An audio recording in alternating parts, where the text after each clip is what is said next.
Okay, here you see an LG 8000 BTU room air conditioner.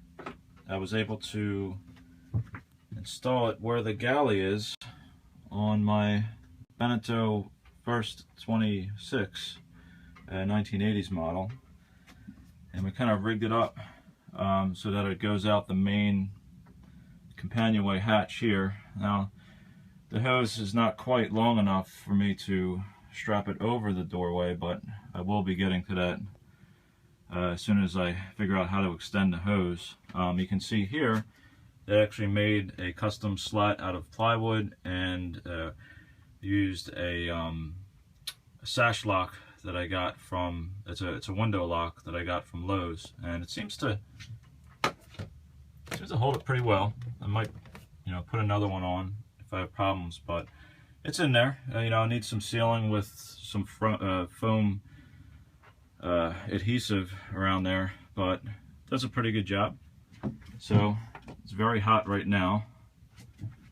It's 91.5 degrees Fahrenheit in here, all closed up, and it's about 86, 87 degrees outside, bright sun, and it's about 1 o'clock in the afternoon. So it's the heat of the day. It usually gets very balmy in here.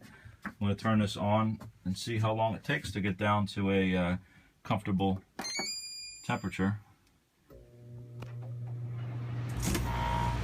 See here it says 92 degrees on the unit. So okay, so here we are again, about almost an hour and a half later, and the thing's been running. It didn't shut off or anything. It's kind of holding it at 81 degrees according to the thermostat on the unit. It got down to the low 80s actually pretty quickly, probably within a half hour. However, it doesn't seem to be getting any colder, and that's understandable because the sun is very strong and beating down on the top sides, and it's doing a good job holding it at around 80. It's pretty comfortable in here, low humidity. It's definitely not unbearable, so I think it's working well.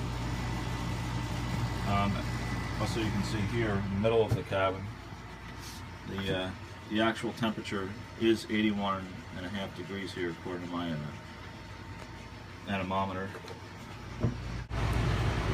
Okay, so on high, you can see it pushes about 8 knots, and it's just below 70 degrees Fahrenheit. This is on high.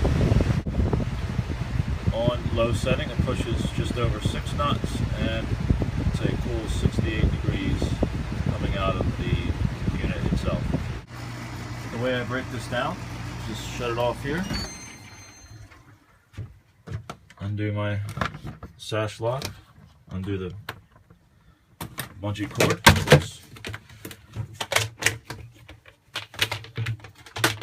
just hard to do it with one hand, of course, but collapse the hose down. Okay, and there you have it. It's all put away.